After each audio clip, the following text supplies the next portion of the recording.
شاء الله ولا حول ولا قوة إلا بالله العلي العظيم. وأفوض أمري إلى الله، حسبنا الله ونعم الوكيل، نعم المولى ونعم النصير. أعوذ بالله السميع العلي العظيم من الشيطان اللعين اللئيم الرجيم. بسم الله الرحمن الرحيم. الحمد لله رب العالمين بارئ الخلائق أجمعين.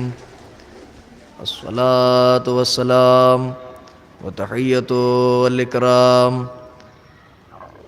على رسول الثقلين محبوب رب المشرقين والمغربين، مولانا ومولى الكونين، جد الحسن والحسين بالقاسم محمد.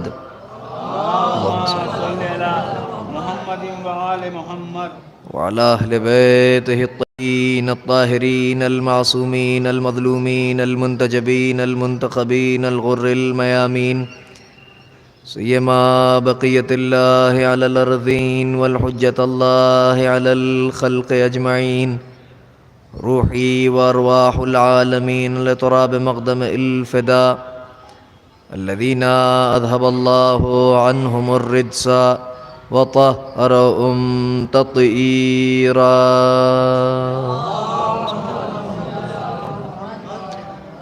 واللعن الدائمة الباقية على أعدائهم وقتلتهم وغاصب حقوقهم ومنكر فضائلهم ومصائبهم وسخاوتهم وشجاعتهم وولايتهم وعظمتهم وعطشهم أجمعين، والشاكين فيهم والمنعرفين عنهم الأشقياء.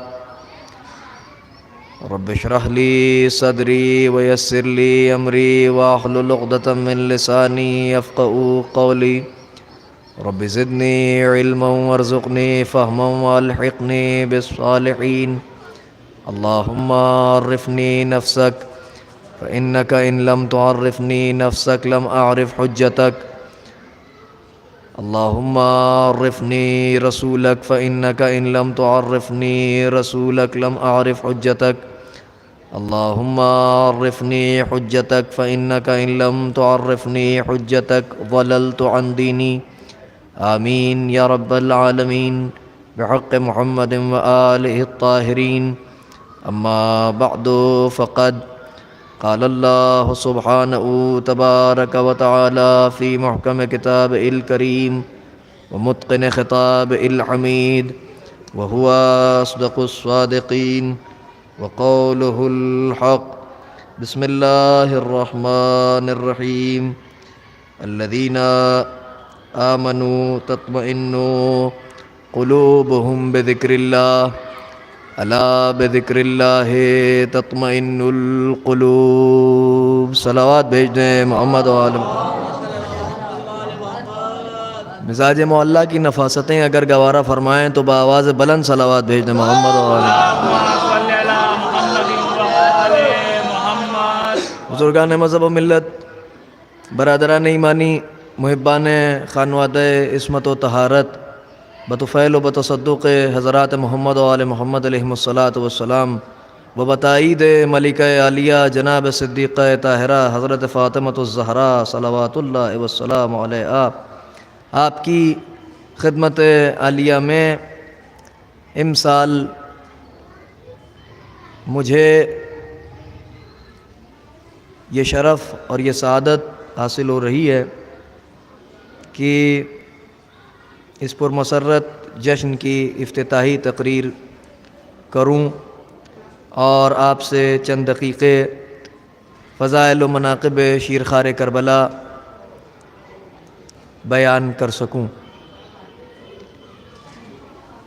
یہ تقریر والد مرحوم حجت الاسلام والمسلمین خطیب اہل بیت جناب مولانا محمد مہدی خان افتخاری صاحب قبلہ اللہ مقامہ نور اللہ مرقدہ الشریف کو فرمانا تھی، اور انجمن معصوم اصغر قدیم کے ارکان ہمارے غربت کدے پر تشریف لائے تھے اور انہوں نے والد مرحوم سے امسال افتتاحی تقریر کے لیے وعدہ لیا تھا۔ قضاء و قدر الہی کے سامنے جبین نیاز اہل ایمان کی خم رہتی ہے اور اس کی مرضی کے آگے کسی کی مرضی نہیں چلتی ہے۔ خدا کا حکم یہی تھا کہ وہ داعی اجل کو لبیک کہیں، اور 21 دسمبر کی شب ان کا انتقال پرملال ہوا، اور بس ان کے ایصال ثواب کے لیے میں یہی ایک جملہ کہوں گا کہ آج مجھے یہ فخر محسوس ہو رہا ہے اس منبر پر ان کی نیابت میں تقریر کرتے ہوئے کہ انہوں نے مجھ کجمج بیان کو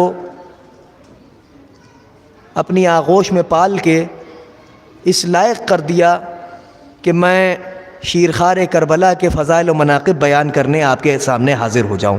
ایک صلوات بھیجیں محمد و آل محمد پر، اللہم صلی علی محمد و آل محمد، ایک صلوات اور بھیج دیں محمد و آل محمد پر۔ اللہم صلی علی محمد و آل محمد۔ چنانچہ خداوند عالم ان کے درجات کو مزید عالی سے عالی تر فرمائیں اور جوار حضرت سید الشہداء میں اعلیٰ سے اعلیٰ مقام ان کو عطا فرمائیں۔ مولا کے مخلص عزادار تھے، مولا کے مخلص چاہنے والے تھے، مولا کے مخلص ذاکر تھے، ان کے مخلص نوکروں میں ان کا شمار تھا۔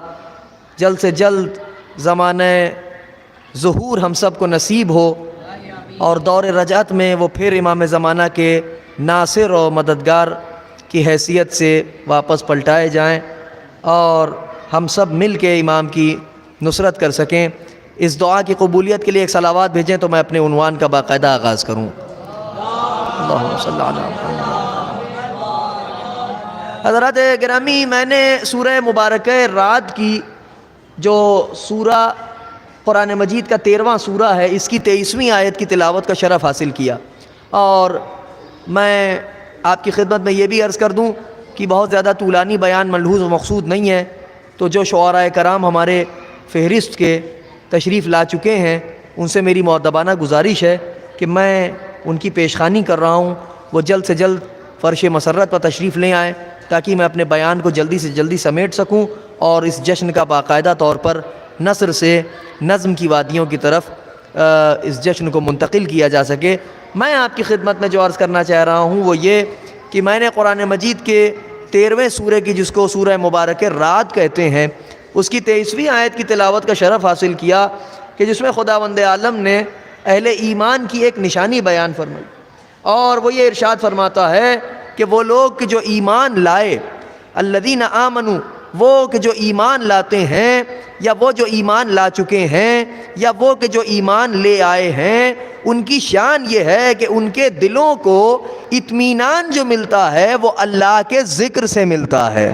ایک صلوات بھیجیے محمد و آل محمد پر، سنیے گا، ایک صلوات اس سے بہتر بھیجیے محمد و آل محمد پر، صلی اللہ علیہ وسلم۔ تو اس ترجمے کو بہت غور سے سنیے گا، اور اس کے بعد ایک تفسیر کی منزل، اور اس کے بعد پھر کچھ اہم نکات شہزادے کی بارگاہ میں، اور اپنی گفتگو کو بہت تیزی کے ساتھ میں تمام کر دوں گا اپنے حصے کی عبادت کو۔ اور پھر ایک بات یہ بھی عرض کرتا چلوں کہ آج کی محفل میں میری عبادت کا دوہرا حصہ ہے، نظم میں بھی میرا حصہ ہے اور نثر میں بھی میرا حصہ۔ میں اول تو اپنی ایک ڈیوٹی کو انجام دے دوں، دوسری ڈیوٹی کو بھی انشاءاللہ جب انجام دینا ہوگا تو آپ کی خدمت میں حاضر ہو جاؤں گا، مگر بڑی توجہات آپ کی مبذول رہیں اور اس گفتگو کو بہت غور سے سنیے گا آپ حضرات۔ بالکل نیا مضمون آپ کی خدمت میں عرض کرنے کی کوشش کر رہا ہوں میں کہ خداوند عالم نے اہل ایمان کی علامت بتائی ہے، بہت سی اس نے علامت قرآن مجید میں اہل ایمان کی بیان کی ہیں، اہل ایمان کی طرح کی اس نے علامات بیان کی ہیں، طرح کے علائم اس نے بیان کی ہیں، طرح کی نشانیاں اس نے اہل ایمان کی قرآن مجید کے آئینے میں دکھائی ہے، مگر اس آیے مبارکہ میں خداوند عالم ارشاد فرما رہا ہے ایک اہل ایمان کی ایک بڑی عجیب و غریب نشانی وہ بیان کرتا ہے، اور وہ نشانی ایسی ہے کہ جس پر آپ تمام حضرات مومنین بغور اگر سماعت فرمائیں گے تو آپ محسوس کریں گے کہ اس نشانی پر کس قدر آپ کھڑے اتر رہے ہیں، اور اس میں ہم آپ سب شامل ہیں۔ اہل ایمان کی شان یہ ہے اور ان کی نشانی جو بیان کی ہے، اس کی جو علامت بیان کی ہے خداوند عالم نے، وہ یہ بیان کی ہے کہ اہل ایمان جو ہوتے ہیں وہ اللہ کے ذکر سے مطمئن ہوتے ہیں، یعنی ان کا دل جب مضطرب ہوتا ہے، وہ جب پریشانیوں میں گرفتار ہوتے ہیں، وہ جب مشکلات میں گرفتار ہوتے ہیں، تو وہ ادھر ادھر نہیں جاتے ہیں، وہ اللہ کے در پہ آتے ہیں۔ توجہ ہے کہ نہیں ہے؟ وہ اللہ کے ذکر سے اپنے دلوں کو اطمینان بخشتے ہیں، وہ اللہ کے ذکر سے اپنے مضطرب دلوں کو قرار بخشتے ہیں، وہ اللہ کے ذکر سے اپنے آپ کو مطمئن کرتے ہیں۔ یہ اہل ایمان کی علامت ہے۔ اور اس کے بعد پھر خداوند عالم نے ایک اعلان بھی عجیب و غریب کیا۔ کیا اعلان کیا؟ اسی آیت کے دوسرے ٹکڑے میں ارشاد فرمایا کہ آگاہ ہو جاؤ، الا بذکر اللہ تطمئن القلوب، آگاہ ہو جاؤ کہ اگر اطمینان قلب چاہتے ہو اور چاہتے ہو کہ مطمئن ہو کے اس دنیا میں رہو، تو یاد خدا سے غافل نہ رہنا۔ صلوات بھیجیے محمد و آل محمد پر۔ توجہ رہے آپ کی۔ یا علی علیہ الصلوۃ والسلام، اللہم صلی علی محمد و آل محمد۔ مطمئن اگر رہنا چاہتے ہو، دل مطمئن اگر رکھنا چاہتے ہو، تو پریشان ہونے کی ضرورت نہیں ہے۔ اللہ کے ذکر میں اللہ نے اطمینان رکھا ہے مومنین کے لیے، اللہ کے ذکر میں اطمینان ہے۔ اب آئیے ذکر خدا ذرا سمجھنے کی کوشش کریں کہ یہ اللہ کا ذکر کیا ہے۔ سب سے پہلے تو آپ کی خدمت میں عرض کروں کہ تفسیر برہان میں علامہ صاحب تفسیر برہان سید ہاشم بہرانی، علامہ ہاشم بہرانی تحریر فرماتے ہیں تفسیر قمی کے حوالے سے۔ یہاں پر قاریان قرآن تشریف فرمائیں، مجھے دعاؤں سے نوازیں گے۔ اگر بات آپ حضرات تک پہنچ جائے تو روش ادراک پر میرے ساتھ سفر کریں اور لوح ضمیر پر اس کو نقش کرتے چلیں۔ یہ بڑی اہم بات ہے اور بڑا اہم نکتہ ہے۔ تفسیر قمی کے حوالے سے صاحب تفسیر برہان علامہ سید ہاشم بہرانی تحریر فرماتے ہیں کہ اس آیہ مبارکہ میں یا ایھا الذین آمنوا سے مراد، اور اسی مضمون کو آیت اللہ سید صادق حسینی شیرازی نے اپنی کتاب علی فی القرآن میں بھی اس مضمون کو تحریر کیا ہے۔ تفسیر عیاشی کے حوالے سے اور دیگر تفاسیر اہل بیت کے حوالے سے وہ تحریر کرتے ہیں کہ قرآن مجید میں جہاں جہاں پر بھی یا ایھا الذین آمنوا کہہ کے اللہ نے خطاب کیا ہے، وہاں پر صاحبان ایمان سے مراد ذات گرامی حضرات اہل بیت ہے۔ صلوات بھیجیے محمد و آل محمد پر۔ اللہ اکبر۔ بھائی ایک اور صلوات بھیجیے محمد و آل محمد پر۔ سنیے گا، یہ ایک تفسیر ہے، اور دوسرے یہ کہ یہاں پر اہل ایمان سے مراد یا الذین آمنوا جہاں پر خطاب کیا، اس سے مراد ذات گرامی امیر المومنین علیہ الصلوۃ والسلام ہے۔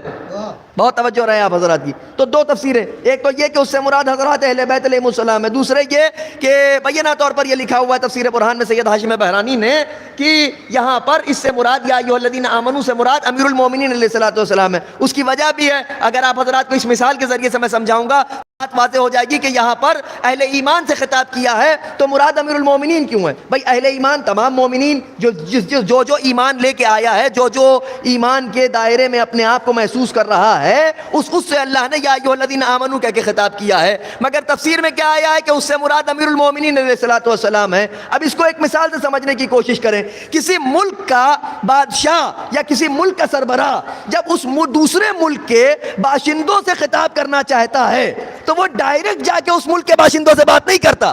بڑی توجہ رہے آپ حضرات کی۔ تھوڑا سا معیار سماعت کو بلند کریں اور تھوڑا سا روش ادراک پر سفر کریں میرے ساتھ بولتے ہوئے، تو انشاءاللہ لطف آئے گا، کیونکہ یہ جو جملے ہیں میں چاہ رہا ہوں کوئی ان کا خریدار ملے تو میں ان باتوں کو آپ حضرات کی بارگاہ سماعت میں ہدیہ کر سکوں۔ بڑی اہم اور قیمتی بات آپ کی خدمت میں عرض کرنا چاہ رہا ہوں میں کہ جب کسی ملک کا کوئی بادشاہ یا اس ملک کا سربراہ یا اس ملک کا پریزیڈنٹ کسی دوسرے ملک کے باشندوں سے بات کرنا چاہتا ہے تو وہ جا کر اس ملک کے لوگوں سے فردن گفتگو نہیں کرتا، بلکہ اس دوسرے ملک کے سب سے پہلے سٹیزن، سب سے پہلے باشندہ جو پریزیڈنٹ دوسرے ملک کا، اس کے ذریعے سے دوسرے ملک کے لوگوں تک اپنا بیان پہنچاتا ہے، اپنی چاہتا ہے۔ بات واضح ہو گئی، مثال آپ تک پہنچ گئی۔ اب اگر اجازت ہے تو میں ایک جملہ آپ کی بارگاہ سماعت میں ہدیہ کروں کہ جب یہ دنیا کا قانون ہے کہ کسی ایک ملک کا بادشاہ کسی دوسرے ملک کے باشندوں سے بات کرنا چاہتا ہے تو وہ دوسرے ملک کے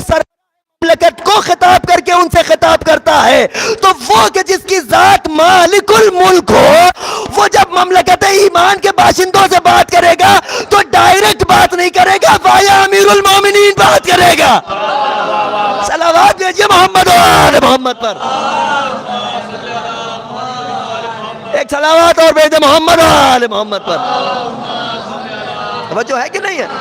یہ بالکل واضح بات میں نے آپ کی خدمت میں عرض کی کہ اللہ مملکت ایمان کے باشندوں سے گفتگو کرنا چاہ رہا ہے، تو وہ مملکت ایمان کے باشندوں سے گفتگو مملکت ایمان کے مطلق العنان سلطان کے ذریعے سے کلام کرے گا۔ محمد و آل محمد پر۔ تو ایک تو تفسیر اس کی یہ بیان ہوئی۔ اب دوسرے مرحلہ یہ آتا ہے کہ اطمینان قلب ملے گا ذکر اللہ سے۔ تو اب ذکر اللہ کیا ہے اس کو بھی سمجھنے کی کوشش کر لیجئے۔ الا بذکر اللہ ہے تطمئن القلوب۔ جی ذکر اللہ سے مراد کیا ہے؟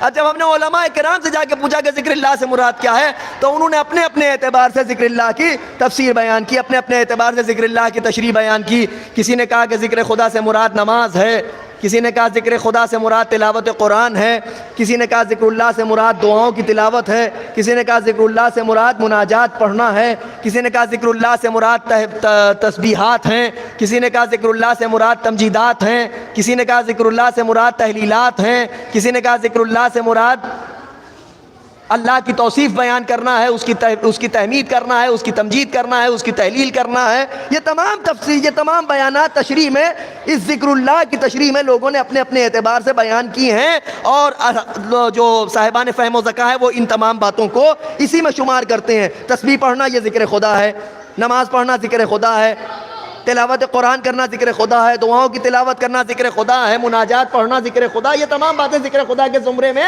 لائی جاتی ہیں۔ مگر آپ کی خدمت میں عرض کروں کہ تفسیر برہان کا حوالہ دینا چاہ رہا ہوں میں، اور دوسری کتاب ہے علامہ محمد تیجانی سماوی ٹیونسی کی، بڑے زبردست عالم تھے، سنی سے شیعہ ہوئے تھے جی، سین سے شین کی طرف تشریف لائے تھے۔ صلوات بھیجیے محمد و آل محمد پر۔ تو اب باقاعدہ طور پر آئے، مصلحت پسندی سے نہیں آئے، غور کر رہے ہیں کہ نہیں غور کر رہے؟ آئے تو کھل کے آئے، اور جب آئے تو انہوں نے نصرت اہل بیت میں زبردست کتابیں لکھی۔ پھر میں ہدایت پا گیا اور سچوں کے ساتھ ہو جاؤ، یہ ان کی کتابوں کے عنوانات ہیں۔ انہی میں سے ایک کتاب ہے ان کی جس کا نام ہے اہل ذکر کون ہیں۔ اس آیت کے ذیل میں انہوں نے پوری کتاب تحریر کی ہے، فَاسْأَلُوا أَهْلَ الذِّكْرَ إِن كُنتُمْ لَا تَعْلَمُونَ، اہل ذکر سے سوال کرو وہ کہ جو تم نہیں جانتے۔ تو اس کتاب کا عنوان ہی انہوں نے رکھا ہے اہل ذکر کون ہے۔ سنیے گا جناب صاحب، اہل ذکر کون ہے؟ تو اس آیت میں بھی موجود ہے اور دیگر تفاسیر میں بھی موجود ہے، تفسیر برہان میں بھی موجود ہے، تفاسیر اہل بیت میں بھی یہ تمام باتیں آپ کو مل جائیں گی کہ یہاں پر ذکر اللہ سے مراد کیا ہے۔ سنیے کہ بہت غور سے میں اپنی منزل کی طرف آ رہا ہوں۔ ذکر اللہ سے مراد کیا ہے؟ اس کو تو سمجھ گئے نا کہ اہل ایمان سے مراد کون لوگ ہیں؟ اہل ایمان سے مراد جناب امیر علیہ الصلوۃ والسلام ہے، اور اس کی مثال بھی میں نے آپ کی خدمت میں عرض کر دی کہ اللہ مملکت ایمان کے باشندوں سے گفتگو کر رہا ہے، وایا امیر المومنین، یعنی اللہ ایمان والوں سے بغیر وسیلہ کلام نہیں کرتا۔ ہائے ہائے، میں کچھ کہہ گیا آپ کی خدمت میں بھائی، اللہ بغیر وسیلہ اہل ایمان سے گفتگو نہیں کرتا۔ ارے مسلمانوں، تمہاری عقلوں کو کیا ہو گیا؟ ہوش کے ناخن لو، جب اللہ بغیر وسیلہ تم سے کلام نہیں کرتا ہے، تم بغیر وسیلہ اس تک جاؤ کیسے؟ صلوات بھیجیے محمد و آل محمد پر۔ توجہ ہے کہ نہیں ہے؟ ایک صلوات اور بھیجیے محمد و آل محمد پر۔ ایک گزارش ہے کہ جو مومنین باہر تشریف رکھتے ہیں، اگر کوئی شرعی عذر نہ ہو تو وہ فرش مسرت پر تشریف لے آئیں، اس فرش پر بیٹھنے کا زیادہ اجر و ثواب ہے۔ یہ کیا ہے کہ جنت کے دروازے پر کھڑے ہو کے جنت کو دور سے دیکھ رہے ہیں۔ صلوات بھیجیے محمد و آل محمد پر۔ جی تھوڑا تھوڑا آپ حضرات آگے بھی تشریف لے آئیں، یہ صدر محفل اس خلا کو پر کر دیں، تو آگے آ جائے، تھوڑا تھوڑا ایک زحمت ہوگی۔ صلوات بھیج دیں محمد و آل محمد پر۔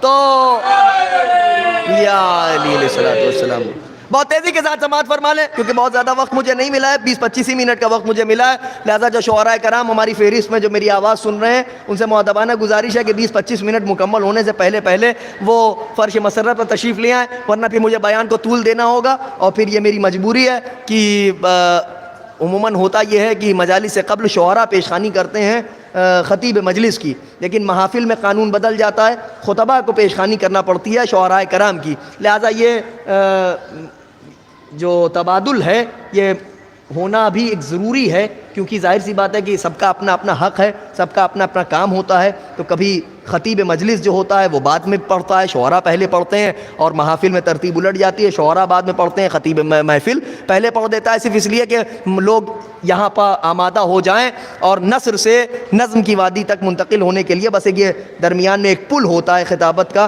کہ جس کو عبور کر کے ادھر سے ادھر ہم پہنچتے ہیں۔ بہت توجہ سے سنیے گا، تو میں کیا عرض کر رہا تھا آپ کی خدمت میں کہ ذکر سے مراد کیا ہے، ذکر اللہ سے مراد کیا ہے؟ تو اب یہاں پر علماء نے تحریر کیا، میں نے کتاب کا حوالہ بھی آپ کو دیا، علامہ تیجانی سماوی کی کتاب ہے اہل ذکر کون ہے، اور اس کے بعد تفاسیر اہل بیت میں بھی یہ بات موجود ہے کہ اور تفسیر برہان میں بھی بڑی وضاحت کے ساتھ سید ہاشم بہرانی نے لکھا ہوا ہے، اور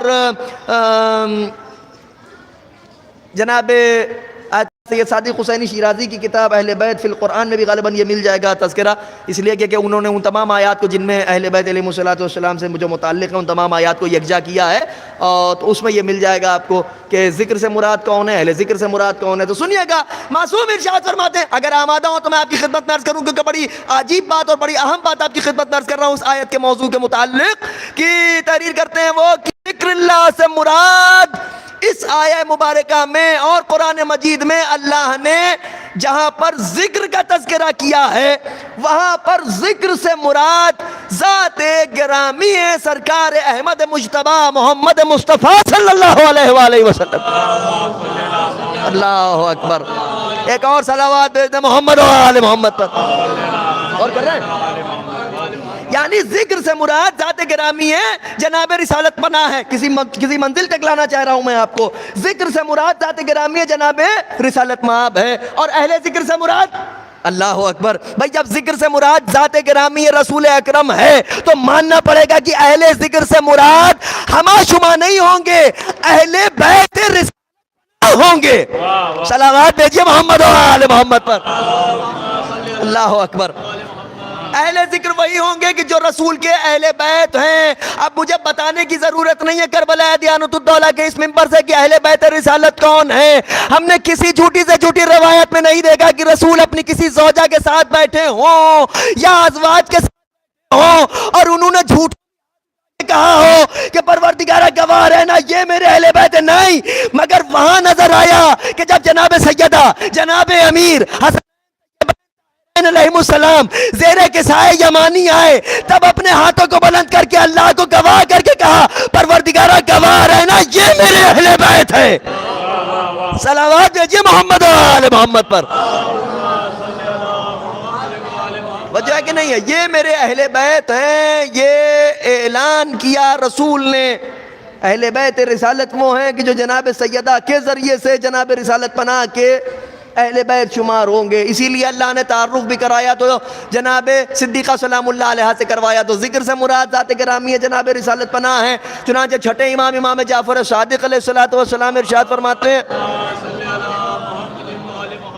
کہ جب کبھی مضطرب ہو اور تمہارا دل بے چین ہو تو ہمارے جد رسول کا ذکر کیا کرو، اس سے تمہارے دل کو اطمینان ہوگا۔ کیوں؟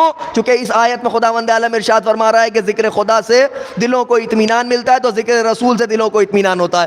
اب میں نے آپ کی خدمت میں یہ جو اتنی لمبی چوڑی تمہید عرض کی ہے اس کے پیچھے وجہ کیا ہے، اب سنیے گا بہت غور سے۔ وجہ یہ ہے کہ اللہ کا ذکر عبادت ہے، اللہ کا ذکر اطمینان بخشتا ہے، دوسرے رسول کا ذکر اطمینان بخشتا ہے۔ تو ذکر اللہ کی میں نے مختلف صورتیں دکھائی، نماز، دعا، تلاوت قرآن، سوروں کی تلاوت، آیات کی تلاوت، قرآن کو دیکھنا، قرآن کو پڑھنا، قرآن پر تدبر کرنا، قرآن پر تعقل کرنا، قرآن پر اپنے عقل کو تھوڑا سا زحمت دینا، قرآن کی آیات پر سوچنے کے لیے، قرآن کی آیات پر غور کرنے کے لیے، قرآن کی آیت پر لیے چونکہ بار بار ضمیر انسانی کو خداوند عالم ٹہوکے دے رہا ہے، تم فکر کیوں نہیں کرتے، تم غور کیوں نہیں کرتے، تم انالیسس کیوں نہیں کرتے، تم تجزیہ کیوں نہیں کرتے، تم تدبر کیوں نہیں کرتے، تم کیوں نہیں اپنے دماغ کا استعمال کرتے، تم کیوں نہیں اپنی عقل کا استعمال کرتے۔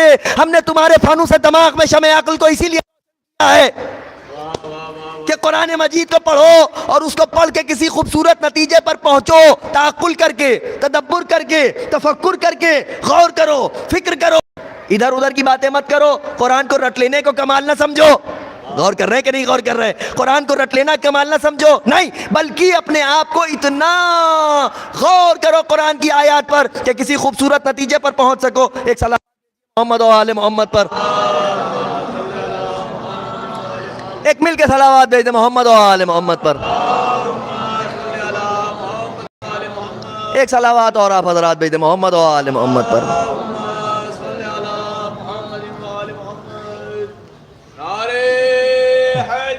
یا علی علیہ الصلوۃ والسلام، آئیے تشریف لائیے، یا علی علیہ الصلوۃ والسلام، اللہم صلی علی محمد و آل محمد۔ ایک صلوات آپ حضرات اور بھیج دیں محمد و آل محمد پر۔ جیسا کہ میں نے وعدہ کیا تھا کہ میرا وقت تمام ہو رہا ہے اور میں اپنے وقت میں اپنی بات کو سمیٹنا چاہ رہا ہوں، بہت تیزی کے ساتھ اپنی منزل پر آ گیا میں کہ اللہ کے ذکر سے تو ذکر اللہ، خود اللہ کا ذکر، اس کی صورتیں میں نے بیان کی، پھر اس کے بعد معصوم نے کیا ارشاد فرمایا کہ اللہ کا ذکر، ذکر اللہ سے مراد ذات گرامی جناب رسالت پناہ ہے۔ ایک صلوات بھیجا اور محمد و آل محمد پر۔ ارے بھائی بآواز بلند صلوات بھیجے محمد و آل محمد پر۔ اجازت ہے قبلہ؟ اجازت ہے؟ تو میں جو عرض کر رہا تھا آپ کی خدمت میں کہ معصوم نے ارشاد فرمایا تھا کہ ذکر سے مراد ذات گرامی جناب رسالت پناہ ہے۔ اب بہت تیزی کے ساتھ میں اپنی منزل پہ آ گیا اور اپنے بیان کو میں نے سمیٹ دیا، وہ کہ جو خود اپنی ذات میں ذکر اللہ ہو اور جس کی بات ذکر اللہ ہو، اسی نے ایک روز اپنی بزم میں سے جو چھلک رہی تھی اس میں ارشاد فرمایا کہ اپنی مجلسوں کو زینت دو علی ابن ابی طالب کے ذکر سے۔ کیوں؟ لأن ذکرہ ذکری و ذکری ذکر اللہ و ذکر اللہ عبادہ، اپنی مجلسوں کو زینت دو علی کے ذکر سے، یعنی جہاں بیٹھو ادھر ادھر کا ذکر نہ کرو، حیدر کا ذکر کرو۔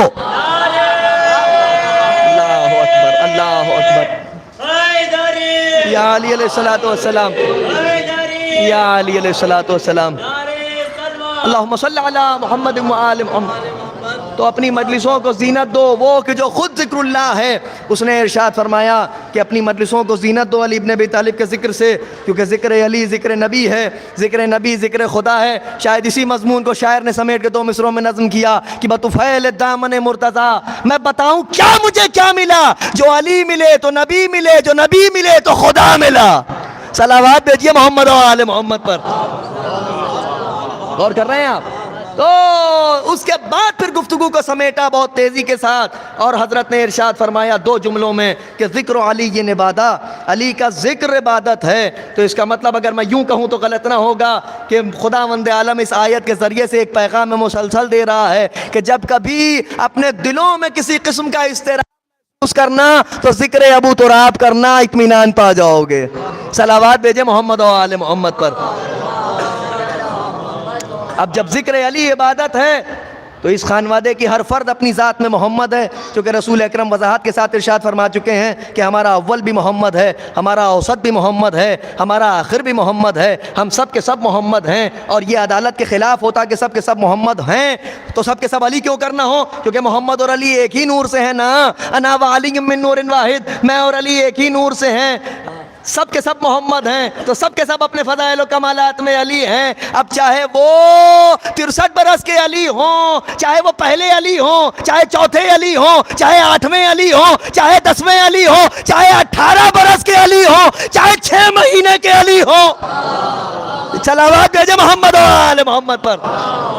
صلی اللہ محمد و آل محمد، یہ سب کے سب محمد ہیں، کلنا محمد میں سب کے سب محمد ہیں، اور کلنا علی، یہ سب کے سب علی ہیں، یہ سب کے سب علی ہیں، 6 مہینے کے بھی اگر ہیں تو یہ اپنے فضائل و کمالات میں علی ہیں۔ بس ایک جملہ شہزادے کی مدحت میں، اور اپنی گفتگو کو بہت تیزی کے ساتھ میں نے تمام کر دیا۔ کتاب کا نام بھی عرض کرتا چلوں، علامہ سید وسیع محمد صاحب قبلہ اللہ مقامہ نور اللہ مرقدہ الشریف، وثیقہ کالج کے پرنسپل بھی تھے، ہمارے جد مرحوم سرکار افتخار العلماء کے دوستوں میں تھے. انہوں نے ایک کتاب تحریر کی کہ جس کا نام ہے الرضیع الزامی، جس کا اردو ترجمہ ہے پیاسا شیرخوار. اس میں انہوں نے جناب علی اصغر علیہ السلام کے متعلق بہت عمیق گفتگو کی ہے، بڑی دقیق گفتگو کی ہے، اور بہت تفصیل کے ساتھ اس میں جناب علی اصغر علیہ السلام کے حالات تحریر کیے ہیں. اس کتاب کو ریپرنٹ کیا گیا ہے. آپ حضرات اس کتاب کو خریدیں، اس کا مطالعہ کریں. جناب علی اصغر کے متعلق اس میں بڑی معلومات آپ حضرات کو ملے گی. عام طور پر یہ کہا جاتا ہے 6 مہینے کی عمر میں کتنے کمالات ان کے ظاہر ہو جائیں گے، کیا ان کے لیے لکھا جائے؟ ارے بھائی کتابوں کو پڑھیے تو پتہ چلے گا نا کہ علماء نے کیسے کیسے فضائل و مناقب تحریر کیے ہیں.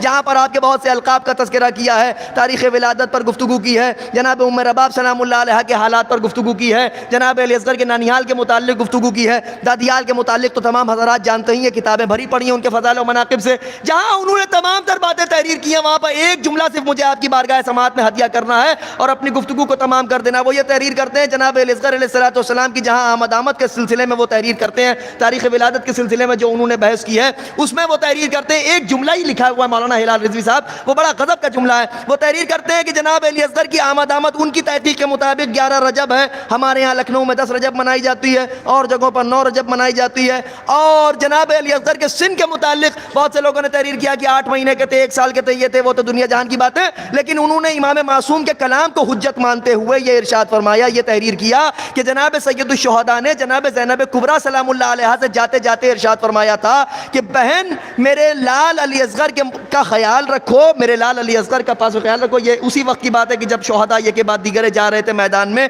تو اس وقت کی یہ گفتگو ہے جناب سید الشہداء کی اور جناب زینب کبریٰ کی کہ آپ نے ارشاد فرمایا کہ بہن میرے پیاسے بچے سے، میرے شیرخوار بچے سے باخبر رہنا کہ اس کی عمر ابھی 6 ماہ ہے. تو اس اعتبار سے جب تحقیق کی گئی تو یہ جو تاریخیں ہیں یہ آس پاسی کی تاریخیں. ہمارے شہر میں یہ 10 رجب منائی جاتی ہے جناب علی اصغر علیہ السلام کی آمد کی تاریخ. 9 رجب بھی منائی جاتی ہے، 11 رجب انہوں نے تحریر کی. یہ سب باتیں ضمناً میں نے عرض کر دی. بس بہت تیزی کے ساتھ اپنے عرض مدعا پہ آؤں اور گفتگو کو تمام کروں. وہ تحریر کرتے ہیں کہ رجب کے مہینے میں جناب علی اصغر کی آمد ہوئی. اب وہ لکھتے ہیں کہ یہ مہینہ وہ ہے کہ جس کے لیے حدیثوں میں آیا کہ اس مہینے میں خدا کی رحمتوں کی موسلا دھار بارش ہوتی ہے. یہ انہوں نے تحریر کیا. بڑے فضائل و مناقب ہیں اس ماہ کے. تو اس کے بعد وہ لکھتے ہیں کہ اس ماہ میں پہلی تاریخ کو جناب امام محمد باقر علیہ السلام کی آمد، پھر اس کے بعد امام علی النقی علیہ السلام کی آمد، پھر اس کے بعد امام محمد تقی کی آمد، پھر اس کے بعد جناب امیر علیہ السلام کی آمد. اس کے بعد اسی ماہ مبارک میں فتح خیبر بھی ہے، اور اسی ماہ مبارک میں بعثت و معراج کا بھی تذکرہ کیا گیا. اس بات کو سمیٹ کے انہوں نے جناب علی اصغر کی شان میں ایک جملہ لکھا. ظاہری طور پر وہ روی میں لکھا ہوا جملہ نہیں ہے، بڑا معرفت سے لبریز جملہ ہے. وہ کہتے ہیں جناب علی اصغر کو اسی ماہ میں اس لیے خداوند عالم نے بھیجا کہ ان تمام تر مناسبتوں میں جناب علی اصغر حصہ آئے. ارے صلوات بھیجیے محمد و آل محمد پر.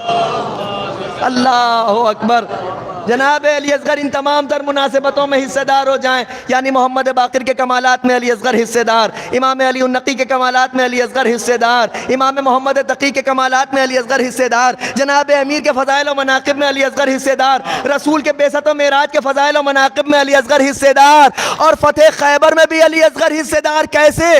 آدھا وہ ہے کہ جو انگشت کی پشت پا اگے ہوئے ناخون کی نوک سے خیبر کا 9 من وزنی دروازہ برگ گل کے مثل اکھاڑ کے، اور پوتا وہ ہے کہ جو لبوں کی جنبش سے خیبر کرم کو فتح کر لے.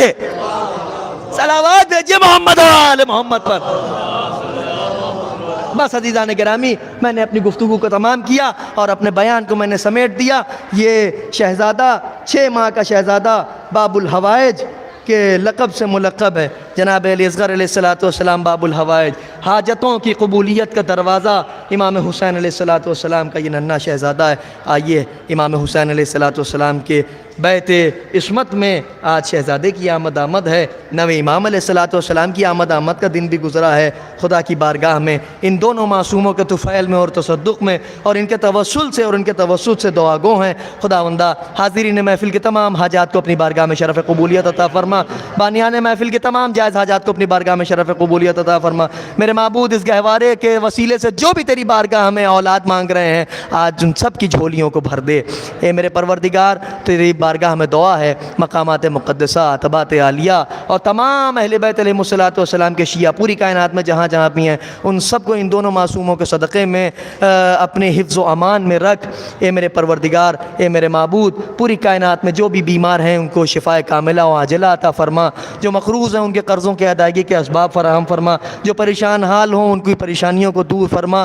میرے معبود جو بے گھر ہوں انہیں گھر دے دے، جو بے زر ہوں انہیں زر دے دے۔